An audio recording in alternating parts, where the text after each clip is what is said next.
मेरे पास अरबों की संपत्ति है, फिर भी मैं गरीब होने का नाटक करता हूँ। हर दिन पुराने कपड़े पहनकर स्कूल जाता हूँ। घर आकर महंगे कैवियार का आनंद लेता हूँ।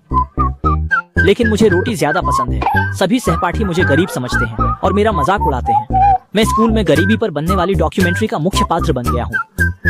वे मेरे घर आकर गरीब छात्रों की लाइव स्ट्रीमिंग करते हैं। उद्देश्य कठिन जीवन दिखाना है, लेकिन इससे उपहास और बहिष्कार ही होता है। कोई नहीं जानता कि मैं खरबों की संपत्ति का मालिक हूँ। मैं कहता हूँ कि मेरा परिवार गायें पालता है, जबकि हमारे पास लाखों गायें हैं।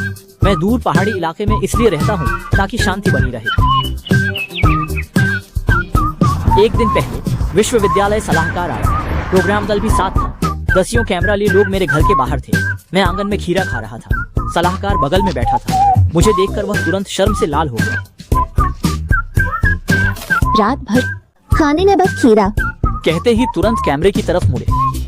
प्रिय छात्रों, गरीब छात्रों का जीवन कठिन होता है। वे रात का खाना पूरा नहीं खा पाते। एक खीरा ही उनका रात का खाना होता है। उनके घर की स्थिति बहुत खराब है। हम उम्मीद करते हैं कि युतांग मजबूत बने, वह जल्द ही इस स्थिति से बाहर निकले। सलाहकार ने चारों ओर देखा और पूछा, युतांग, तुम्हारी साइकिल कहाँ है? क्या तुम पैदल लौटे हो? हे भगवान, क्या तुम सच में 30 किलोमीटर चले हो? क्या मजाक है, वो तो 30 किलोमीटर है। तो फिर तुम कैसे आए? बिल्कुल, हवाई जहाज से। ये सुनते ही सभी छात्र जोर जोर से हंसने लगे। हाँ, युतांग ये गरीब, झूठ बोलने से जीभ नहीं थकती। शायद उसने कभी हवाई जहाज देखा भी नहीं देखा होगा। मैंने भी कुछ बार ही हवाई जहाज में सफर किया है। सलाहकार ने होंठ दबाए और सोचा, तुम्हारे घर की स्थिति को देखते हुए साइकिल ही काफी है। फिर उसने जल्दी से विषय बदल दिया। वैसे युतांग, आसमान।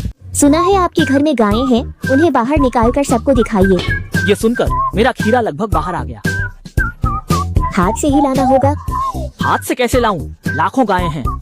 सब हंसने लगे। मैं चुप था। शहर के लोग अजीब हैं। क्या उन्होंने गाय नहीं देखी? गाय में क्या खास है? काउंसलर ने देखा कि लोग हंस रहे थे, कुछ मजाक उड़ा रहे थे, कुछ गालियां दे रहे थे, कह रहे थे कि मैं गरीब हूँ, मुझे एहसास नहीं है, बड़ी बातें करता हूँ। काउंसलर ने लाइव स्ट्रीम बंद कर दी। युतांग, तुम्हारी स्थिति समझ आ गई है। मैं स्कूल से छात्रवृत्ति बढ़वाऊंगा। आज का साक्षात्कार यहीं खत्म होता है। ये कहकर उसने 5000 रुपए निकाले और मेरे हाथ में थमा दिए। वैसे कल से स्कूल शुरू हो रहा है, मेहनत करो। सलाहकार को जाते देख मुझे लगा ये लड़की अलग है। हर कोई मेरा मजाक उड़ाता था, लेकिन उसने ऐसा नहीं किया। उसकी तनख्वाह 3500 थी, फिर भी उसने मुझे 5000 दिए। लेकिन यह कम लोग जानते थे।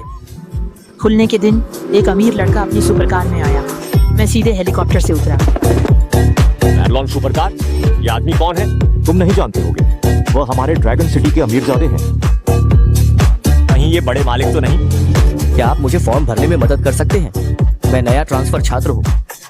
नए छात्रों का स्वागत वहाँ है। यहाँ पुराने छात्रों का पंजीकरण है। काउंसलर, मैं सिर्फ आपके लिए इस कॉलेज में आया हूँ। हमारे परिवार की हैसियत से मैं यहाँ नहीं आता। क्या वो काउंसलर की वजह से आया है? नई काउंसलर की खूबसूरती मशहूर है। एक नजर में लोग दीवाने हो जाते हैं। इस बार तारीफ करनी होगी। नए छात्र, सलाहकार व्यस्त है। क्या मैं तुम्हारी मदद कर सकता हूँ? इस मदद के लिए धन्यवाद, लेकिन मैं चाहता हूँ कि काउंसलर मुझे ले जाए। सच कहूँ तो पहली बार आपको देखकर ही मैं आकर्षित हो गया था। हमारा परिवार लोंगुओं में मशहूर है। तुम्हारे जैसे साधारण काउंसलर को पसंद करना तुम्हारे लिए एक वरदान है। इस स्कूल में मुझसे बेहतर कोई नहीं हो सकता। जियांग युलोंग की बातों से फुंडाओ युआन को गुस्सा आया। तभी एक दर्शक चिल्लाया, हेलीकॉप्टर वाला तुमसे बेहतर है।